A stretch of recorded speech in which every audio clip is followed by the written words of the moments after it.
Hello বন্ধুরা, welcome to my blog. প্রত্যেকবারের মতো এবারের ব্লগেতে তোমাদের সবাইকে স্বাগত।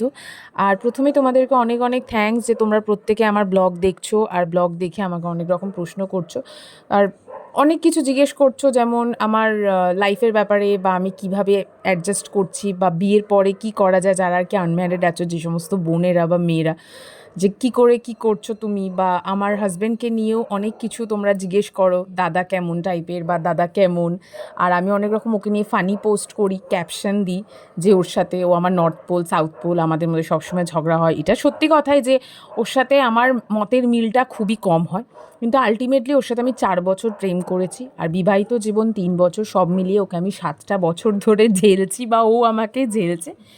বা যাই হোক, আমার শাশুড়ি মায়ের সম্বন্ধে আগে বলেছি, তো আজকে আমি আমার কিছু লাইফের ব্যাপারে তোমাদের সাথে শেয়ার করব, ওর ব্যাপারে কিছু শেয়ার করব, যেগুলো আশা করি তোমাদের ভালো লাগবে বা শেয়ার করলে আমার ভালো লাগবে। তো চলো বলি। প্রথমে বলি, জানো তো, যে কোনো সম্পর্ককে টিকিয়ে রাখার জন্য সবার আগে বিশ্বাস, ভরসা আর আত্মবিশ্বাসটা নিজের মধ্যে থাকাটা খুব দরকার। আমার জীবনেও এরকম অনেক আপস অ্যান্ড ডাউন এসছে, অনেক অন্ধকার আমি দেখেছি, অনেক সম্পর্ক ভেঙে এসছি, অনেক সম্পর্ক ভেঙেছে আমার।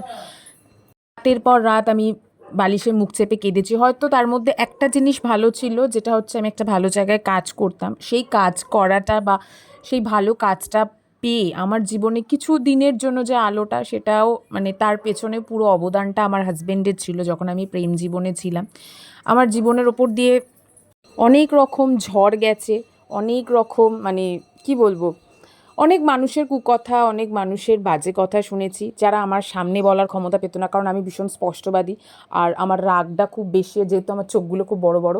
এটা আমাকে অনেক বন্ধুরা বলেছে যে তুই চোখ বড় করলেই সবাই সাইড হয়ে যায়। হয়তো অনেক কিছু কারণের জন্য, অনেক কিছু ভয়ের জন্য, যেহেতু আমার প্রচণ্ড একটা আমার নিজের মধ্যে অ্যাটিটিউডও আছে, মানে চট করে আমি সবার সাথে কথা বলি না, বাট মিশে গেলে প্রচণ্ড পরিমাণে মিশে যাই। একটা অ্যাটিটিউড কাজ করে, যেটার জন্য আমি সবার সাথে সবসময় কথা বলতে পারি না, তো যার জন্যই আমাকে অনেকে সামনে কিছু বলতো না, কিন্তু মনের দুঃখটা তো হতো, দুঃখটা কোথাও চাপা থাকতো। সেই রকমই সময়েতে আমার হাজবেন্ড, যে সমৃদ্ধ, ও আমার হাতটা ধরেছিল, আমাকে সেই অন্ধকার থেকে তুলে এনেছিল, ইভেন ঢাল হয়ে দাঁড়িয়েছিল শত্রুদের মুখের সামনে, যে তুই একদিন ঠিকই পারবি, বা তুই একদিন নিজের জায়গাটা নিজেই তৈরি করতে পারবি, বা তোকে আমি একটা সুন্দর লাইফ তৈরি করে দেবো বা দেবো। এই একটাই বিশ্বাসের কারণে আমি ওর সাথে 4টে বছর প্রেম করেছিলাম, কিন্তু সত্যিই তখনও ভাবিনি যে আমরা কোনোদিনও, জানো তো, বিয়ে করব। কারণ এত লাইফের প্রবলেম, এত সমস্যা ক্রিয়েট করে আমি কখনো চাইনি ওর জীবনে আসতে। প্রচুর সমস্যা আছে, যেগুলো মানে সব কিছুটা তো সোশ্যালে শেয়ার করাটা সম্ভব হয়ে ওঠে না, কিন্তু কিছুটা না করলে নয়। আমার যারা পুরনো বন্ধু বান্ধব ফেসবুকে আছে, তারা অনেকেই অনেকটাই জানে, ম্যাক্সিমামটাই জানে, বা আমার বেস্ট ফ্রেন্ড যারা আছে তারাও সবটা জানে। সবাইকে তো সবটা বলা সম্ভব না, কারণ যেহেতু ফ্যামিলি আছে এখানে, তাই শেয়ার করাটা সম্ভব হয়ে ওঠে না। তো যাই হোক, সেই রকম একটা সিচুয়েশান থেকে ও আমাকে বের করে আনে, আমাকে লাইফে প্রতিষ্ঠিত করে। ইভেন ওই বললাম না, শত্রুদের সামনে ঢাল হয়ে দাঁড়ায়, লোকে 5টা কথা বলার আগে 10বার ভাবতো।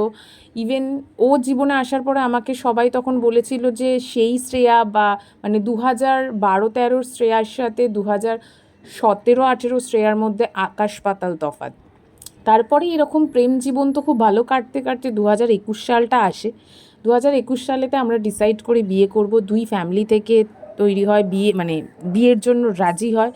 আর বিয়ের পরে ওর সাথে আমার বেশি খুঁটিনাটি লাগে, প্রচুর ঝগড়া হয় সারাদিনে, এত ঝগড়া, ও north pole south pole, but তাও কোথাও গিয়ে আমি ঠেকে যাই একটাই কারণে, ও একটা দায়িত্ববান হাজবেন্ড। ও ঝগড়া প্রচুর করতে পারে, প্রচণ্ড খুঁতখুঁতে, মানে এদিক থেকে ওদিক হলে, মানে পান থেকে চুন খসলেই 4টে কথা এমন শোনাবে, তখন মানে সারাদিন তুমি জ্বলতে থাকবে এরকম। খুব রাগ হয়, আমি এখনও প্রচুর কাঁদি। তখন আমার ঢাল হয়ে, সাপোর্ট হয়ে আমার শাশুড়ি মা প্রথম থেকেই দাঁড়িয়েছেন। উনি একজন, যেহেতু আমার বাপের বাড়ি অনেক দূরে, সবসময় যাওয়াটা সম্ভব হয়ে ওঠে না, ইভেন সেই একটাই কারণে উনি আমার পাশে নিজের মায়ের মতো হয়েই পাশে আছেন বা দাঁড়িয়েছিলেন। একদম প্রথম থেকে উনি আমাকে হাতে ধরে সবটা শিখিয়েছেন। ওনার স্টাইলে রান্না, ওনার স্টাইলে পরিষ্কার, কী করলে বরের সাথে অ্যাডজাস্ট হবে, ছেলের সাথে অ্যাডজাস্ট হবে, কী করলে আমার মনটা ভালো থাকবে। যেহেতু আমি জব ছেড়ে দিয়ে এসেছিলাম, আমার নিজের চাকরিটা আমি ছেড়ে দিয়েছিলাম এটাই ভেবে যে আমি সংসারটাই মন দিয়ে করব, তো উনি আমাকে হাতে ধরে নিজের ব্যবসা তুলে দিয়েছিলেন, মানে অনলাইনের। তো যথারীতি এখন যেহেতু বাচ্চা ছোট বলে সবটা করাটা সম্ভব হয়ে ওঠে না, কিন্তু অনেকেই জানে আমার অনলাইন ব্যবসা আছে, শাড়ি বলো, কস্টিউম, জুয়েলারি, কসমেটিক্স, তোমরা সবাই দেখেছো সেটা ফেসবুকেতে।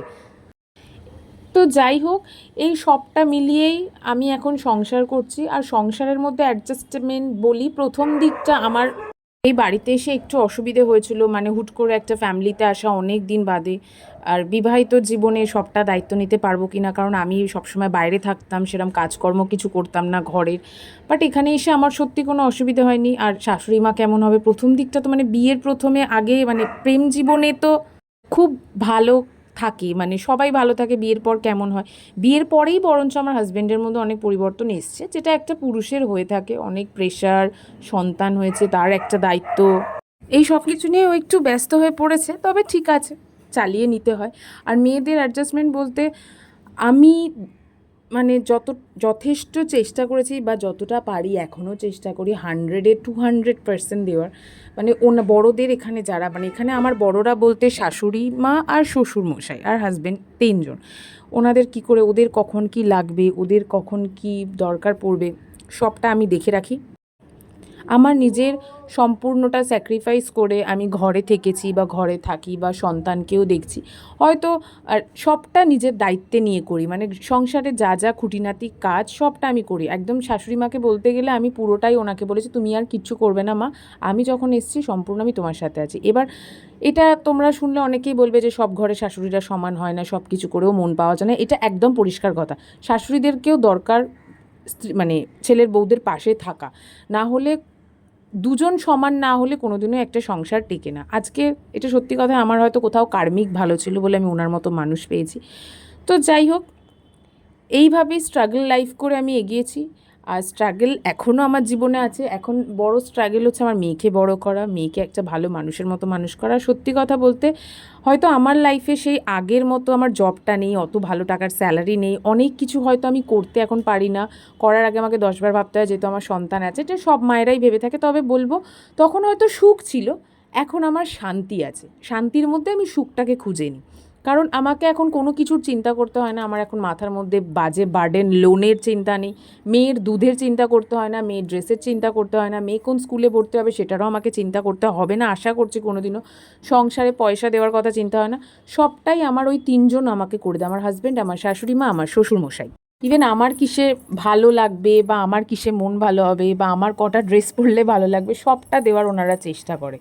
হয়তো একটা টাইমে আমি প্রচণ্ড লড়াই করে এসেছি। আর জানবে, তুমি যতটা দেবে তুমি ততটাই ঠিক তুমি এই জন্মেই এখানেই তুমি পাবে, তার জন্য তোমাকে পরের জন্মে যেতে হবে না। তাই আমি মনে করবো সবসময় সকলের ভালোই করে যাও, আর ভালোই চেয়ে যাও। বলো, এমন কিছু বলো না যাতে কোনো মানুষের চোখ দিয়ে জল বেরোয়। আমি আশা করি বলছি, আমার মনে হয় না আমি জ্ঞানত কারোর কোনো দিনও ক্ষতি করেছি বা চোখের জল ফেলেছি।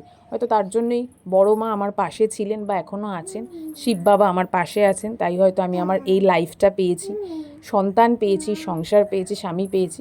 হ্যাঁ, আমার নিজস্ব ফাইন্যান্সিয়ালটা এখন একটু এদিক ওদিক হচ্ছে, বাট তাতে আমি মনে করবো ঠিক আছে, এটা অ্যাডজাস্ট করা যায়। একটা মেয়ের এর থেকে আর কি ভালো পাবে? যে রাস্তায় রাস্তায় একটা টাইমে ঘুরে বেড়াতো, থাকার জন্য ভাবতাম যে আমাকে একটা ফ্ল্যাট নিতে হবে, একা থাকতে হবে, অনেক কিছু অনেক রকম সমস্যা ছিল, সেখান থেকে আমাকে অ্যাটলিস্ট আমার মাথার উপরে ছাদ আছে, আমার গার্জেন আছে, আমার বাবা মায়ের, নিজের বাবা মায়ের মানে আমার বাপের বাড়ি আর কি, ওনাদেরও আশীর্বাদ ছিল। অনেক কারণে আমি এরকম একটা ফ্যামিলি পেয়েছি, যেটাকে আমি সত্যি আর কোনোদিনও হারাতে চাই না। বা আমি চাই না যে ওনাদের দুঃখ দিয়ে বাইরে বেরিয়ে জোর করে টাকা রোজগার করে বা করতেই হবে এরকম একটা কোনো সিচুয়েশান যেন আমার জীবনে না আসে। আমি ওনাদেরই সেবা দিতে চাই, সেবা দিয়ে যদি আমার এইভাবে জীবনটা কাটে খুব ভালো, কারণ আমি অল্পেতেই সবসময় খুশি থাকি। আর আশা করি তোমরাও আমার পাশে থাকবে, আমার ব্লগগুলো দেখবে। দেখা যাক এরপর ইন ফিউচার কী হয়। তো আজকে আমার এইটুকুই গল্প ছিল তোমাদের সাথে শেয়ার করার।